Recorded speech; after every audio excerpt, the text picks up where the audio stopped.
మామూలుగా మీరు బ్రష్ ఎంతసేపు చేసుకుంటారో అంతసేపు చేసుకుంటే సరిపోతుంది.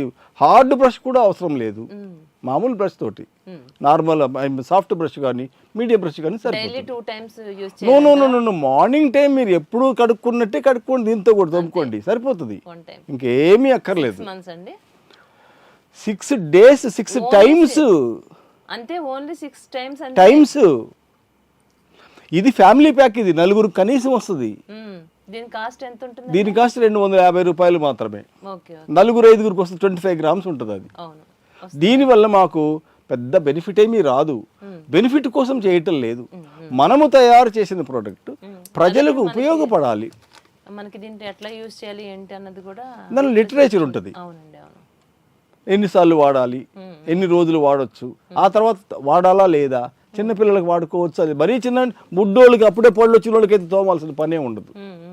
కొంతమంది పిల్లలకి చిన్న పిల్లలకి ఇన్ఫాంట్స్ కూడా తోముతుంటారు. అట్లా కాకుండా 6 ఏళ్ళు 7 ఏళ్ళు 10 ఏళ్ళు వాళ్ళు కొంచెం ఇదై ఉంటాయి, కొంచెం వాళ్ళంతటి వాళ్ళు ఎవరైతే బ్రష్ చేసుకునే వస్తారో ఆ ఏజ్ నుంచి స్టార్ట్ చేసుకోవచ్చు. 5-6 సార్లే, ఎక్కువ కూడా అవసరం లేదు.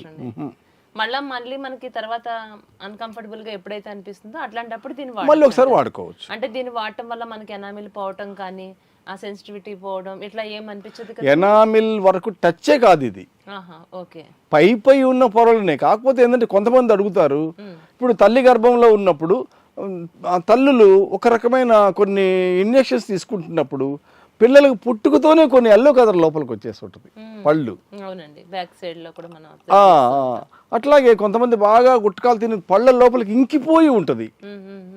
ఆ లోపలికి ఇంకిపోయింది ఈ పౌడర్ కాదు, ఏ పౌడర్ సరి చేయదు, ఈవెన్ మెషిన్ పెట్టినా కానీ లోపలికి ఇంకిపోయిందని బయటికి తీసుకురాదు.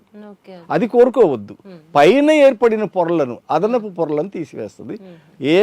ఎనామిల్కి ఏ డ్యామేజ్ కాదు.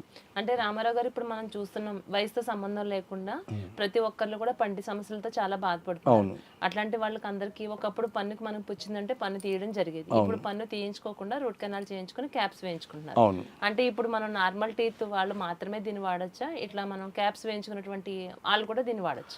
దీనివల్ల క్యాప్స్ వేసుకున్న వాళ్ళు కూడా మామూలుగా పేస్ట్ పెట్టి వాడుకుంటున్నారు కదా. ఇదే కనుక కెమికల్ ప్రోడక్ట్ అయ్యి ఉంటే క్యాప్స్ వేసుకున్న వాళ్ళు వాడొద్దు అని చెబుతాం. ఇది హెర్బల్ ప్రోడక్ట్ కాబట్టి వాళ్ళు కూడా వాడుకోవచ్చు. దంతాలు కట్టించుకున్న వాళ్ళు 1-2 దంతాలు పోతే కట్టించుకుంటారు కదా, వాళ్ళు కూడా వాడుకోవచ్చు. క్యాప్స్ వేయించుకున్న వాళ్ళు వాడుకోవచ్చు. కాకపోతే పళ్ళు తెల్లగా ఉన్న వాళ్ళు వాడుకోవాల్సిన అవసరం లేదు. అలాగే కొన్ని ట్రీట్మెంట్స్ జరుగుతూ ఉంటాయి. మనకి ఏదైనా పన్ను కంటిన్యూటీగా పెయిన్ వస్తుంది, కొంచెం మనకి లాగుతున్నాయి, పులుపు తినేలా ఉంది అన్నప్పుడు డాక్టర్స్ కొన్ని పేస్ట్లు అవన్నీ మనకి సజెస్ట్ చేస్తూ ఉంటారు. దాన్ని కంటిన్యూటీగా దాన్ని వాడుతూ ఉంటారు. అంటే ఎలాంటి ప్రాబ్లమ్స్ ఉన్న వాళ్ళు దీన్ని వాడుకుంటే బెనిఫిట్ అంటారు? అంటే సెన్సిటివ్ టీత్ కొంతమందికి ఉంటుంది. సెన్సిటివ్ అంటే అది పళ్ళపై ఎనామిల్ పోయి ఏదైనా తగలగానే జివ్వుమంటది, దానికి ఇది పని చేయదు. పంటి ఆల్రెడీ వచ్చి ఉన్న జబ్బులను తగ్గించదు. పంటికి రంధ్రం పడింది, ఆ రంధ్రాన్ని తగ్గిస్తుందా? అట్లా కాదు. అవన్నీ నేను అబద్ధాలు చెప్పలేను. పళ్ళపై ఏర్పడినటువంటి అదనపు పొరలను పాచి కానివ్వండి, ఎల్లో కానివ్వండి, గేర కానివ్వండి, అవన్నీ క్రమంగా కొంతమందికి పన్ను కింద పన్ను ఉంటుంది, దాన్ని తోముకోవడం కష్టం. దాన్ని కనుక కొంచెం కష్టపడి చేస్తే ఆటోమేటిక్ దాని కిందిది కూడా కలరిపోద్ది. చూడండి, ఇప్పుడు మనం 4 రోజులు వాడండి, 3 నెలలు వాడండి అని అంటలేదు. ఫస్ట్ టైంకే మీకు డిఫరెన్స్ తెలిసిపోతుంది.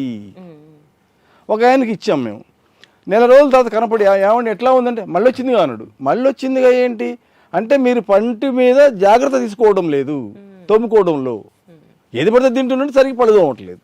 నీకు ఫస్ట్ పోయింది 5-6 సార్లకే, మళ్ళీ 1 నెల తర్వాత 2 నెలల తర్వాత కనపడి అడిగితే మళ్ళీ వచ్చిందని మీరు దృష్టి పెట్టట్లా పంట శుభ్రత మీద.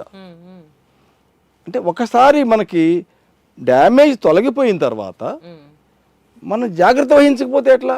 ఓహో మళ్ళీ అట్లా అవుతుంది అంటే పొడి ఉంది కదా, తోముకుంటా అంటే తోముకోండి.